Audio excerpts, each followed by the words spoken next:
Right, piston rings. I've got them on. I've gapped them. Spec sheet says between 6 and 8 thou, so that's where I've put mine. They will accept up to 12 thou with a worn bore, but I've got mine between 6 and 8. So happy with that. I've oiled it all up. So we fit it. I've got to try and find where the front is. There we are, there's the front. Right.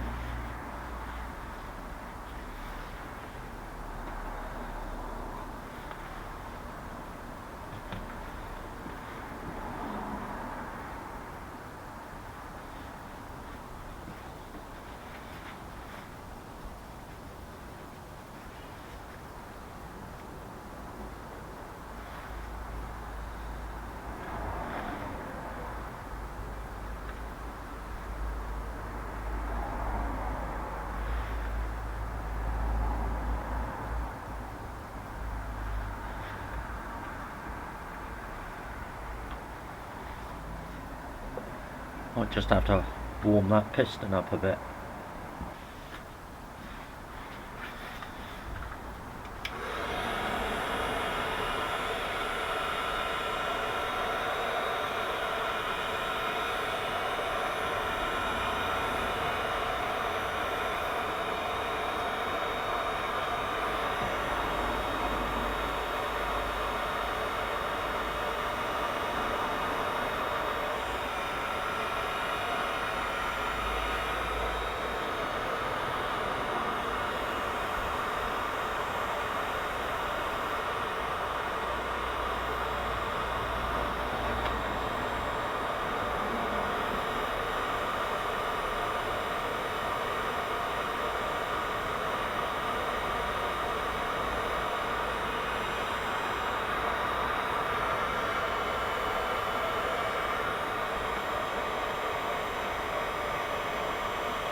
Goes.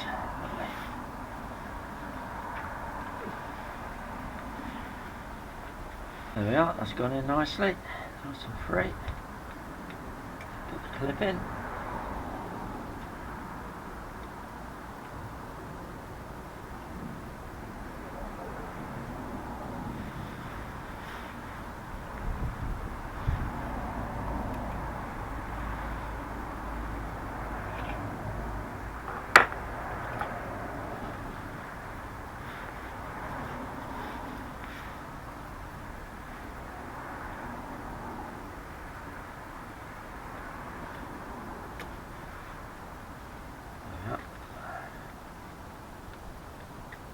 Way.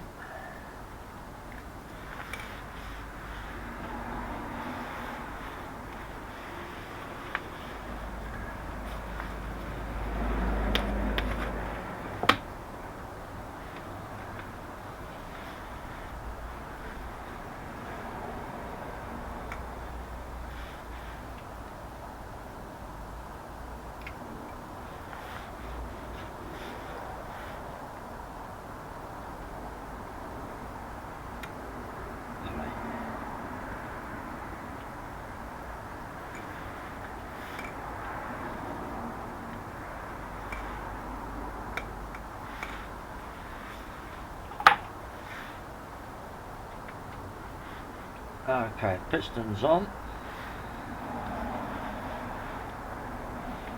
clips are in, rings are on and gaps.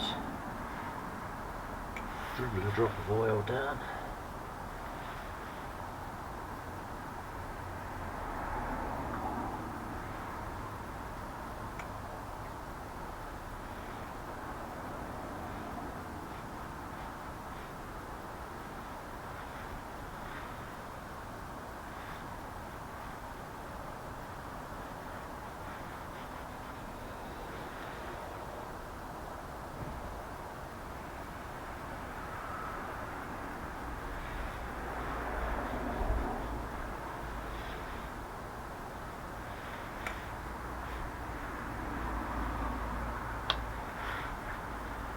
Right, find the gasket.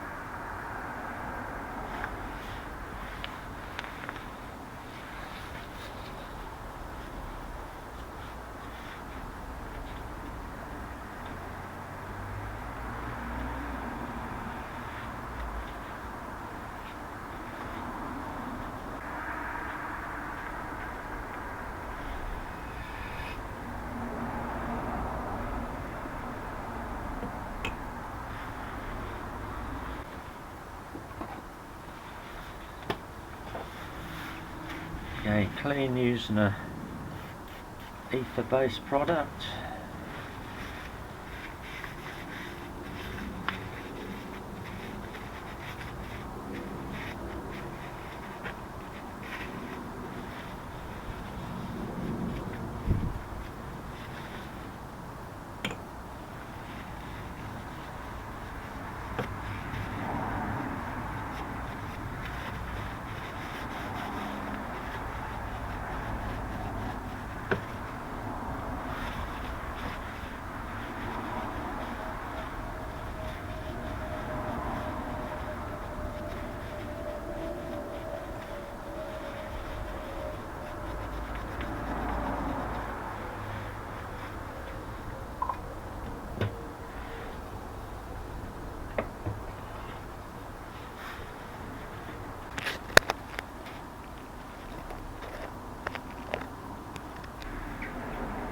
Right then.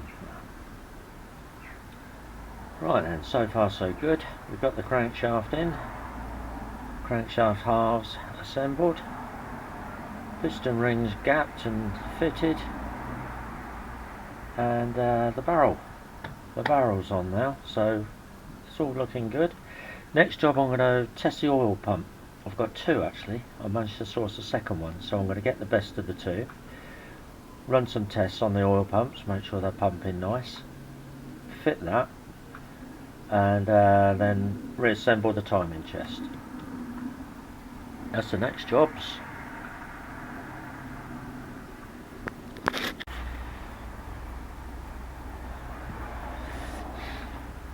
Right, that's the oil pump sorted out, stripped it down, and had a look inside, made sure everything was running as it should, no tight spots or binding, easy to rotate it with my fingers, so that's all good. What you have to do with the mounting bolts on the back there, you have to tighten those up just so, just get them nipped up nicely, otherwise these pumps can bind. So mine's okay, free to rotate, and then what I've done, I've put a piece of locking wire in between. I've drilled out the bolts, put a bit of locking wire through there, they're nipped up just how I want them, locking wire, belt and braces, and I should do the same with the fixing bolts. They got holes in ready for the lock wire. Once I'm happy it's nipped up and I can still rotate everything. You've got to be careful with these pumps. If you've got a C12, I don't know about other models, but certainly the C12, if you're storing your bike for any length of time, it's best to take your oil pump off and store it in a jam jar full of oil, because what happens, this metal, I don't know what it is, it's not an alloy, I haven't got a clue what that is, but it dries out, and with the fullness of time it will start to distort, and all your little gear wheels inside there will jam up and your pump is rendered useless. So yeah, if you're going to store your bike for any length of time, whip your pump off and submerge it in oil. Anyway, there's mine, all ready to fit.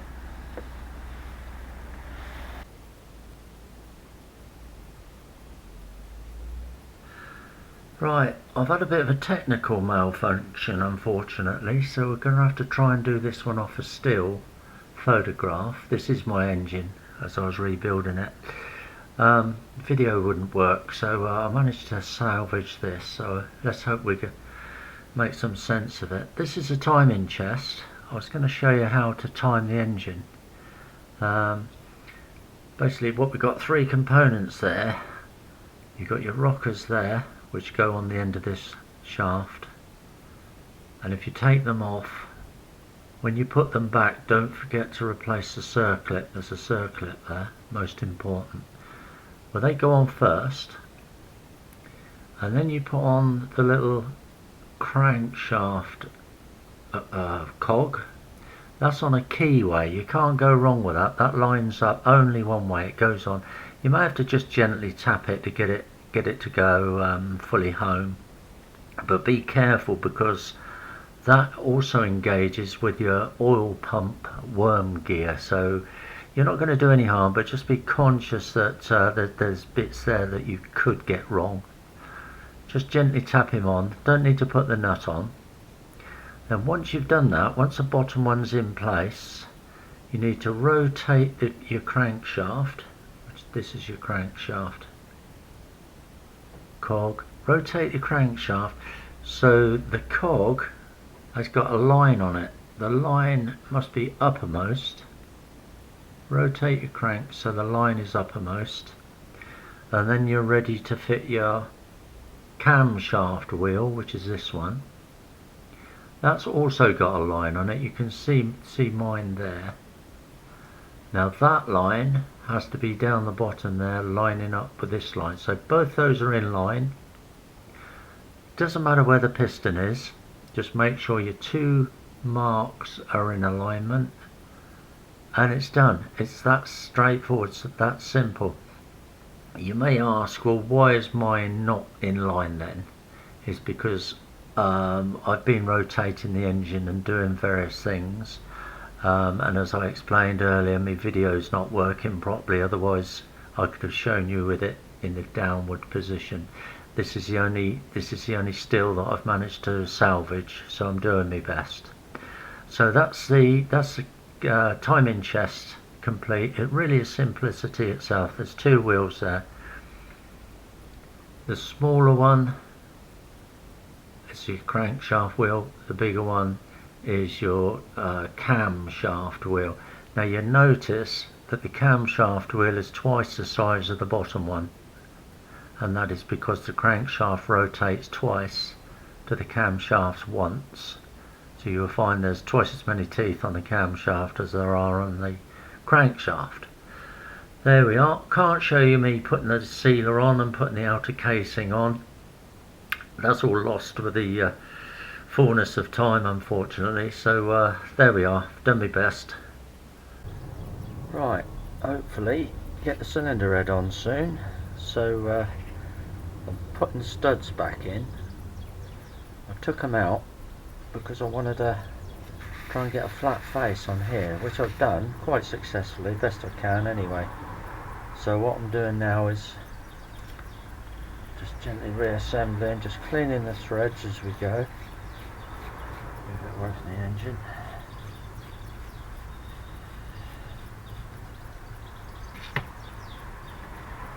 Putting a little bit of copper slip on, ready for the next owner. We'll be able to dismantle it okay, so I'm sure I'm not going to bloody do it again.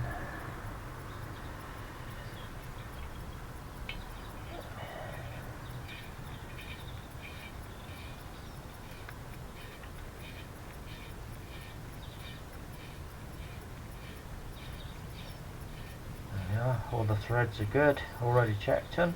Good little cylinder head actually, this one.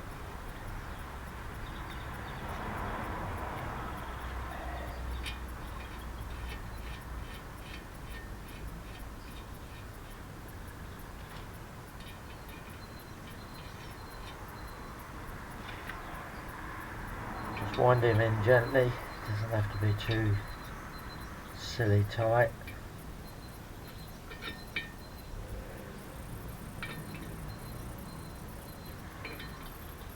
Okay.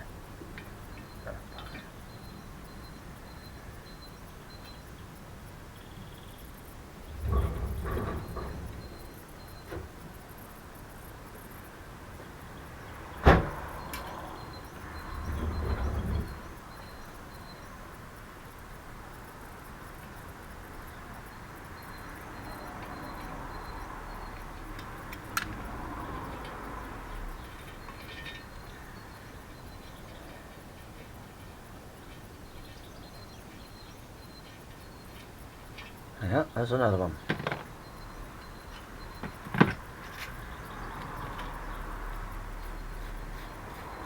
And the threads up.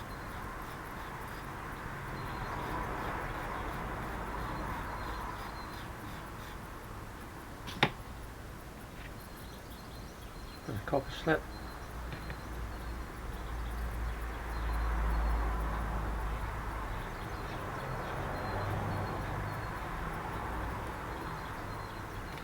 If you ever do this, you've got to be careful.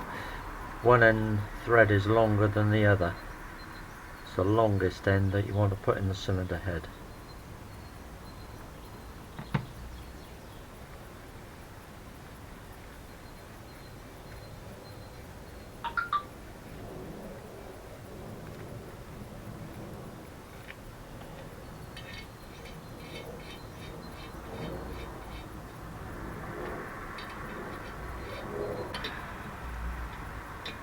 I'll say a few words.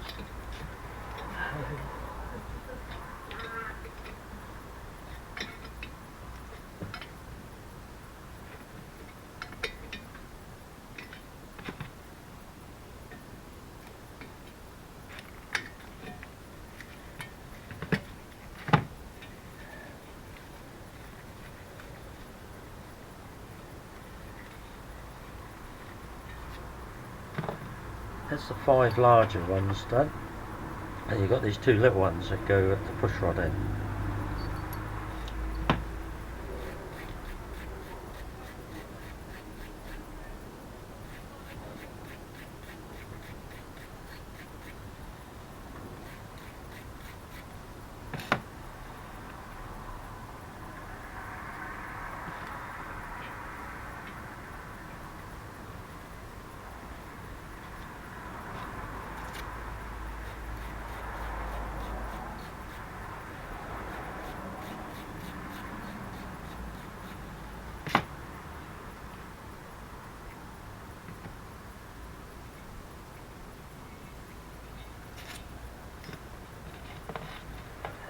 Smaller nuts on it.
It's always important to know when you're screwing a stud into a blind hole how deep it goes down, just to make sure you've got plenty when you're screwing your thread in.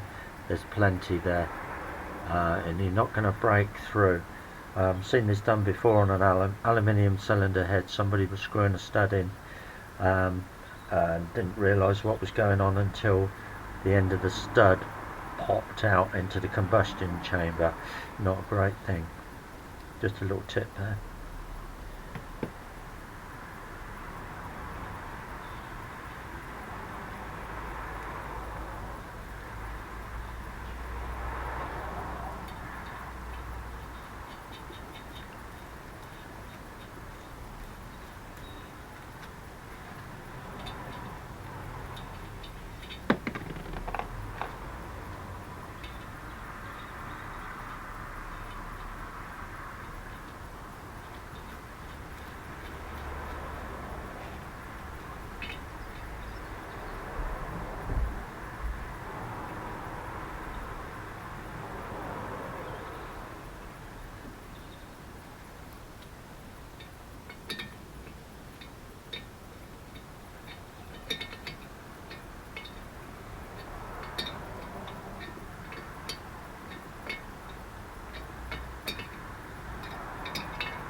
That's it. That's all 7 of them on this engine.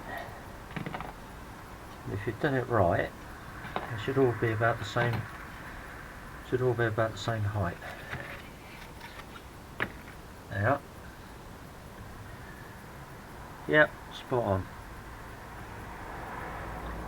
Ready to fit. Right, I'm at the stage where I'm ready to fit the cylinder head gasket. So I'm just doing a dry run, make sure it all lines up okay, and it does. So that's a good way. We've gone for a solid copper this time. Give that a try. I'm going to put sealer on it as well, because I've used these in the past, a composite one, which should be alright, but I've noticed inside, if you just peel it open a little bit, you've got layers of like a card gasket there, and I'm wondering if when it's all crimped up the oil contaminates through there and works its way down to the stud holes, and then the oil runs down from the stud holes. So I'm a bit suspicious of that now. The inner bit, you've got a copper, like a copper sandwich with card on the inside. I wonder if that card's porous. Anyway, I'm going to try the copper one.